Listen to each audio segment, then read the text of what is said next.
Bom dia, mais uma manhã com Deus, priorizando a palavra de Deus e nesta manhã do dia 24 de setembro, nós vamos meditar de Daniel, do capítulo 1 ao capítulo 3, e que a paz do Senhor encha o teu coração nesta manhã. Vamos falar de mais um profeta maior, o livro de Daniel, isso mesmo. E Daniel significa Deus é o meu juiz. Daniel, era bastante jovem, né? E ele vai viver toda a vida adulta dele lá na Babilônia. Então, quando a Babilônia invade Jerusalém, né, e leva os jovens, o que tinha de melhor, não só a questão dos jovens, mas nós vimos que também sacerdotes, profetas foram levados para a Babilônia, né? E aqui, no caso, jovens com futuro promissor, jovens da linhagem das famílias reais, todos eles foram levados para serem treinados na Babilônia, para servir ao Império Babilônico de como eram os costumes dos povos conquistados. Então, Daniel, e nós vamos ver seus amigos também, entre outros, foram levados para a Babilônia. O livro de Daniel nos mostra que Deus ele nunca perde o controle da história. É isso mesmo. Por mais difícil que seja a situação, nós precisamos confiar, crer que Deus ele é poderoso, ele age na história e através da história e nunca abandona os seus filhos, né? Então o livro de Daniel é espetacular. E Daniel ele vai justamente presenciar, né, esse apogeu, esse império babilônico, né, com toda a sua glória, ele vai vivenciar isso, mas ele também vai ser testemunha da queda, isso mesmo, da Babilônia. E quando o Império Babilônio ele começa em queda, quem vai predominar é o Império Medo-Persa. E Daniel vai presenciar tudo isso. Então, sem maiores delongas, nós vamos ver a educação de Daniel e o dos seus companheiros, isso mesmo. No ano terceiro do reinado Jeoaquim, rei de Judá, então estamos falando do Reino Sul, capital Jerusalém, veio Nabucodonosor, rei da Babilônia, a Jerusalém e a sitiou. Então, estamos falando de fatos históricos que já temos aqui narrado, né, em 2 Reis 24:1, 2 Crônicas 36. O Senhor lhe entregou nas mãos de Joaquim, rei de Judá, e alguns dos utensílios da casa de Deus a estes, e os levou-os para a terra de Sinar, para a casa dos seus deuses, e os pôs na casa do tesouro do seu Deus. E disse o rei a Aspenaz, chefe dos seus eunucos, que trouxesse algum dos filhos de Israel, tanto da linhagem real quanto dos nobres, jovens sem defeito, de boa aparência, instruídos em toda a sabedoria, doutos em ciência, versados no conhecimento, que fossem competentes para assistirem no palácio do rei, ensinasse a cultura e a língua dos caldeus. Determinou-lhe o rei uma ração diária, ou seja, uma dieta diária, de finas iguarias, da mesa do rei, do vinho que o próprio rei bebia, e que assim fosse mantidos por 3 anos, e a cabo do qual era o tempo de preparação deles, de ambientação deles, para eles começarem a servir ao rei, né, como conselheiros. Entre eles se achava, dos filhos de Judá, Daniel, Ananias, Misael e Azarias. Então, Daniel e os seus 3 amigos, né? Que nós vamos saber, o chefe dos eunucos lhe pôs outros nomes, né? A Daniel o de Beltesazar, de Ananias, de Sadraque, Misael, de Mesaque e Azarias, de Abednego. Então, esses eram os nomes babilônicos dele. Resolveu Daniel firmemente não contaminar-se com as finas iguarias do rei, nem com o vinho que ele bebia. Então pediu ao chefe do eunuco que lhe permitisse não contaminar-se. Ora, Deus concedeu a Daniel misericórdia e compreensão da parte do chefe dos eunucos. E disse o chefe do eunuco a Daniel: tenho medo do meu senhor rei, que determinou a vossa comida e a vossa bebida, porque veria ele no vosso rosto mais abatido do que o dos outros jovens da vossa idade? Assim vocês vão me colocar em perigo, a minha cabeça para com o rei. Então Daniel disse ao cozinheiro-chefe, a quem o chefe do eunuco havia encarregado de cuidar de Daniel, de Ananias, de Misael e Azarias: experimenta, peço-te, os teus servos por 10 dias, e que nos deem apenas legumes a comer e água a beber. Então, uma dieta vegetariana. É isso mesmo. E aqui nós temos o fundamento, né, de muitas pessoas em relação ao jejum de Daniel. Já ouviu falar do jejum de Daniel? Normalmente ele é feito por 21 dias e é tirado tudo de origem animal. Então você fica apenas com os produtos da terra, né? Legumes, verduras, hortaliças, cereais, né? Então é retirado tudo de origem animal, peixe, frango, ovos, leite, isso tudo é retirado. E é feito esse jejum, né? Então muitas pessoas já fizeram e muitas pessoas conhecem, né? O famoso jejum de Daniel, que está aqui detalhado para a gente. Então, essa era a proposta. Então, se veja diante de ti a nossa aparência e dos jovens que comem as finas iguarias do rei. Segundo vires, age com os teus servos. Então, aí eles fizeram esse teste e ele atendeu esse experimento de 10 dias. E no fim dos 10 dias, gente, a aparência era melhor. Estava eles mais robustos, mais do que os outros jovens que comiam as finas iguarias do rei. Então, olha que maravilha, né? Que ensino ele nos traz aqui, porque nós sabemos que na nossa alimentação, por exemplo, as coisas refinadas, o açúcar, por exemplo, é altamente inflamatório, né?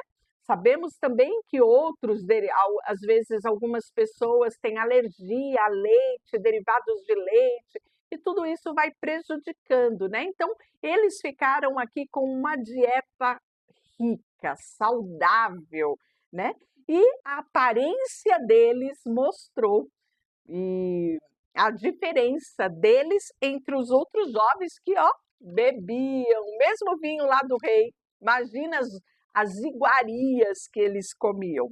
Com isso, o cozinheiro-chefe tirou deles as finas iguarias, o vinho que devia beber e lhe dava os legumes. Ora, esses 4 jovens, Deus deu conhecimento, inteligência em toda cultura e sabedoria, mas a Daniel deu inteligência de todas as visões e sonhos, né?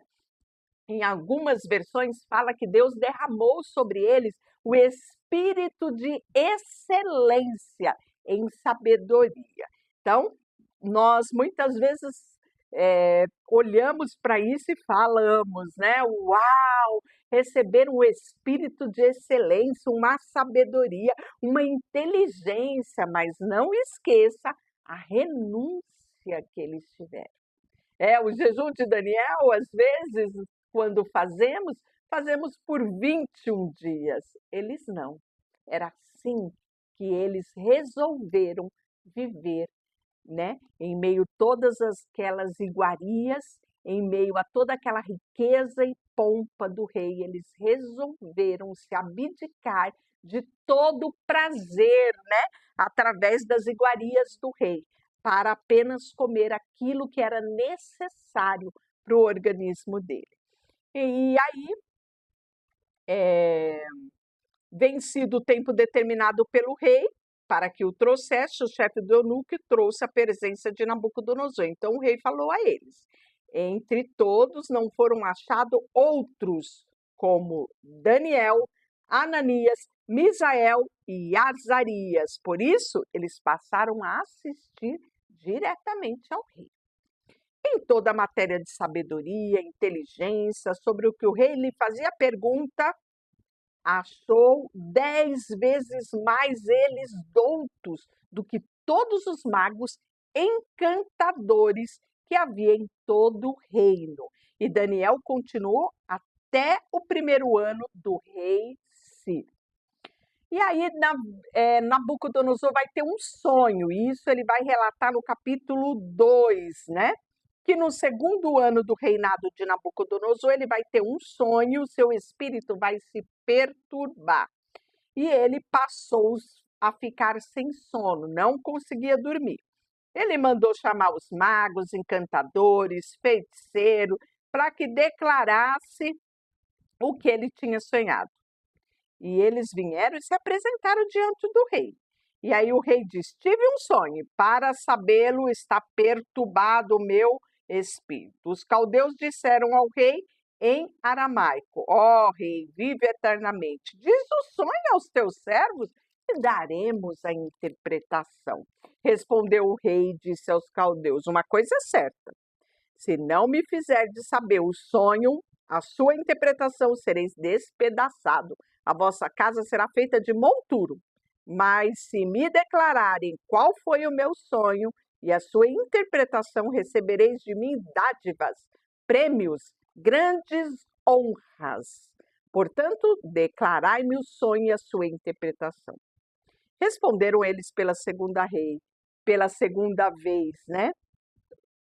Que o rei devia falar o sonho para eles, que eles com certeza interpretariam.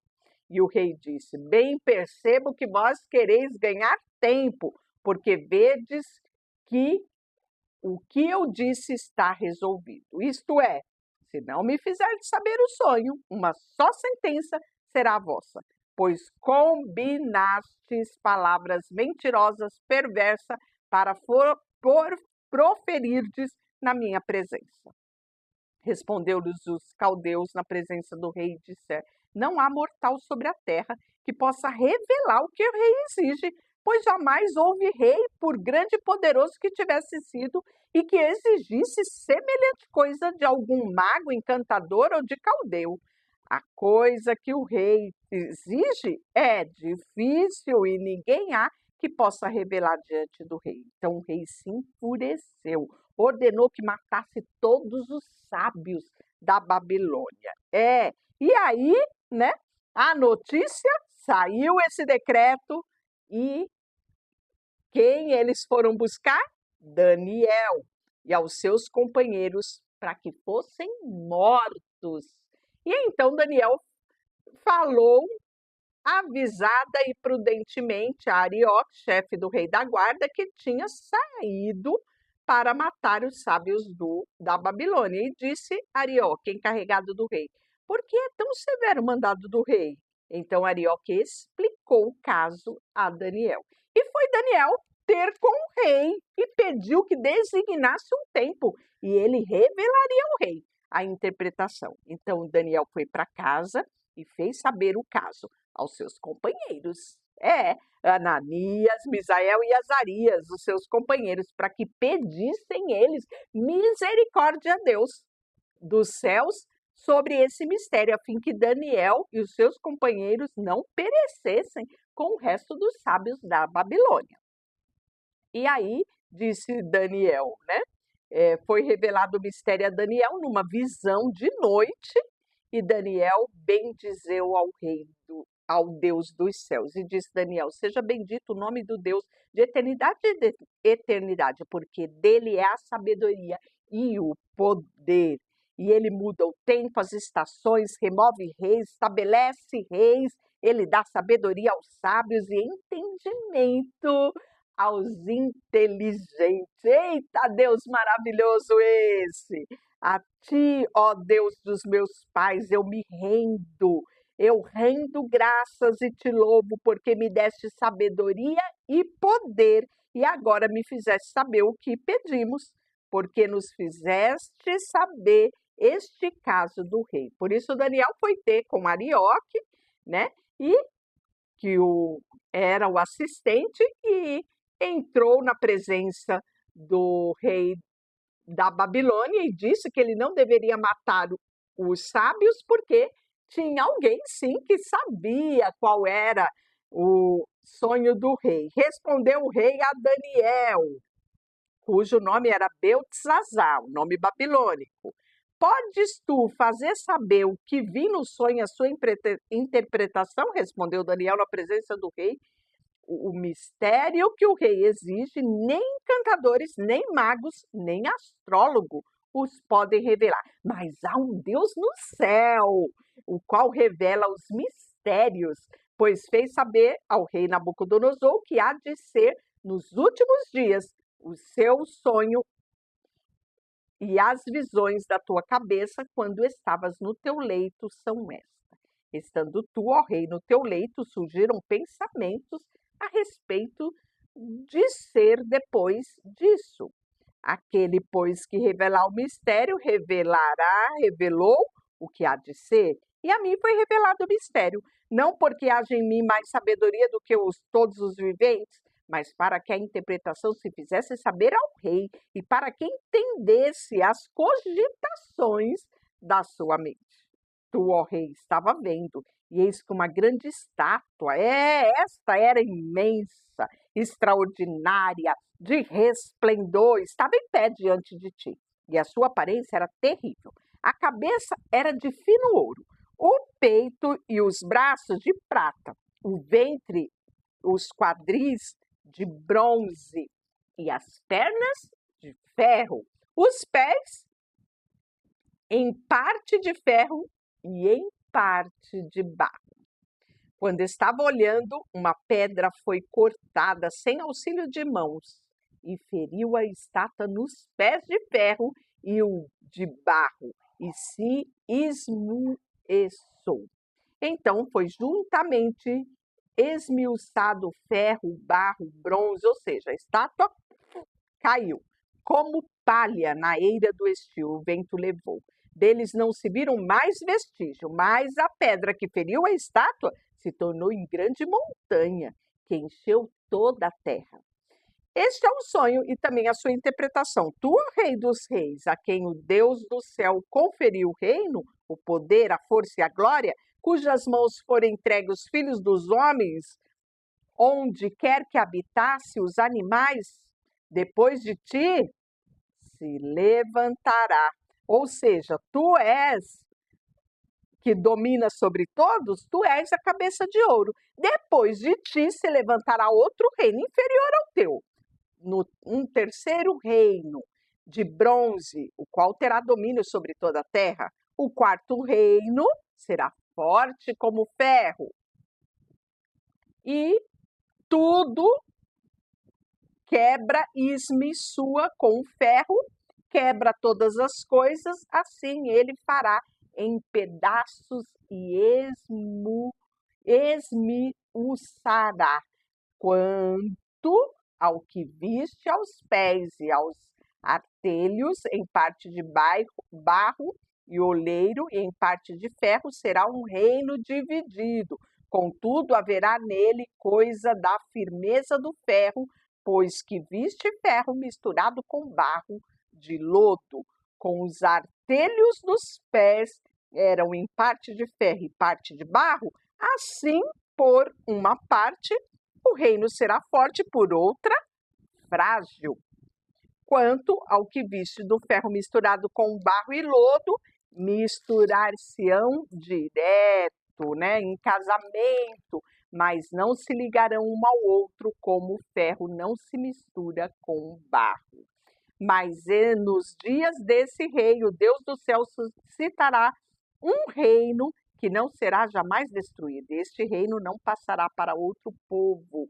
esmiuçará e consumirá todos estes reinos, mas ele mesmo subsistirá para sempre. Então Nabucodonosor se inclinou, se prostrou com o rosto em terra perante Daniel e ordenou que lhe fizesse uma oferta de manjares e suave perfumes. E disse o rei a Daniel: certamente o vosso Deus é o Deus dos deuses, o Senhor dos senhores.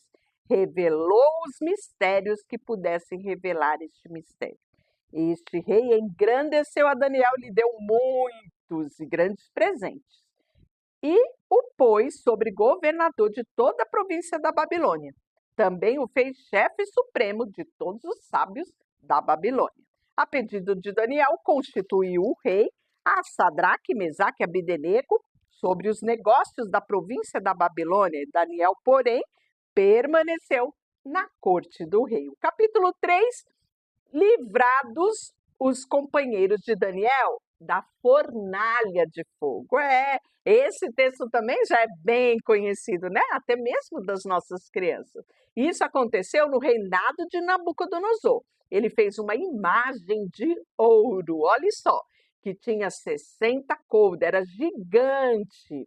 Levantou no campo de Dura, da província da Babilônia, e a ordem era juntar todo mundo, os prefeitos, sapatras, governadores, conselheiros, oficiais, para que viesse a consagração da imagem do rei Nabucodonosor que tinha levantado.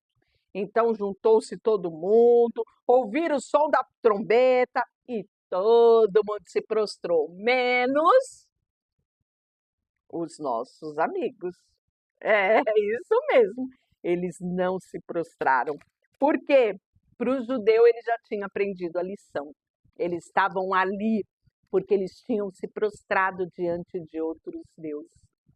E eles sabiam que havia um único Deus, que somente a ele eles deveriam se inclinar, se prostrar e adorar.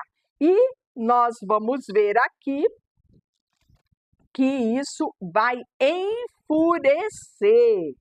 Isso mesmo, olha só. E qualquer um que não se prostrar e não se adorar, seria lançado na fornalha de fogo ardente. E há uns homens judeus que tu constituíste sobre os negócios da província, Sadraque, Mesaque e Abdenego. Estes homens, ó rei, não fizeram caso de ti, dos teus deuses, que não servem, não adoram imagem de ouro que levantaste. Então Nabucodonosor, Ciro, ficou furioso e mandou chamar Sadraque, Mesaque e Abdenego. Trouxeram eles na presença do rei. E Nabucodonosor perguntou: é verdade que nem adorarás a imagem de ouro que levantei? Agora, pois, estáis disposto. E quando ouvir o som da trombeta, ainda deu uma chance para eles.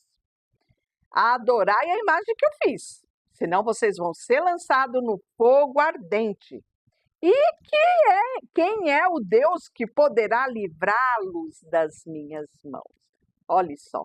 E respondeu Sadraque, Mesaque e Abdenego: ó Nabucodonosor, quanto a isso, não necessitamos de te responder. Se o nosso Deus, a quem servimos, quer livrar-nos, ele nos livrará da fornalha de fogo ardente e das tuas mãos, ó rei. Se não, fique sabendo, ó rei, e que não serviremos aos teus deuses, nem adoraremos a imagem de ouro que levantaste. E Nabucodonosor, gente, se encheu de fúria, transtornado. Diz que o aspecto do rosto dele mudou. É, isso mesmo. E aí, contra Sadraque, Mesaque e Abdenego, e ordenou que aumentasse a fogueira lá. Isso mesmo, a fornalha 7 vezes mais, e ordenou que homens mais poderosos atassem, amarrassem Sadraque, Mesaque e Abdenego e lançasse eles no fogo ardente. E esses homens foram atados com seus mantos, túnica, chapéu, roupas, foram lançados na fornalha acesa. Porque a palavra do rei era urgente e a fornalha estava sobremaneira acesa. As chamas mataram os homens que lançaram em cima lá dentro Sadraque, Mesaque e Abdenego. Esses 3 homens caíram atados dentro da fornalha acesa. Então o rei Nabucodonosor se espantou e se levantou depressa e disse aos seus companheiros: não lançamos nós 3 homens atados dentro do fogo? Respondeu o rei. É verdade, ó rei, tornou ele. Eu, porém, vejo 4 homens soltos que andam passeando dentro do fogo, sem nenhum dano, e o aspecto do 4 é semelhante ao Filho dos deuses. Então se chegou Nabucodonosor à porta da fornalha, sobremaneira acesa, e falou e disse: Sadraque, Mesaque e Abdenego, servos do Deus Altíssimo, sai e vinde. Então Sadraque, Mesaque e Abdenego saíram do meio do fogo. Gente, que coisa mais linda! Não é contagiante? Todas as vezes que eu leio o livro de Daniel, eu sou contagiada, né? Mas será que temos essa coragem em meio às adversidades? Não importa o que aconteça, eu continuarei a servir ao Deus dos céus e da terra, ao único Deus? Pois bem, há um preço que foi pago por esses rapazes desde o início. Nós vimos o comprometimento deles lá no início do rei, né? E mais uma vez Nabucodonosor diz: bendito seja o Deus de Sadraque, Mesaque e Abdenego, que enviou o anjo e livrou seus servos que confiaram nele, pois não quiseram cumprir a palavra do rei, preferindo entregar os seus corpos e servirem e adorarem qualquer outro Deus, senão o seu Deus. Que coisa mais linda, não é? Deixa eu orar por você, Senhor, nesta manhã. Colocamos diante de Ti o nosso coração. Nos ajuda, Senhor, a termos esta convicção, este posicionamento de adorarmos somente a Ti e com alegria Te servirmos. Em nome de Jesus, amém e Deus te abençoe.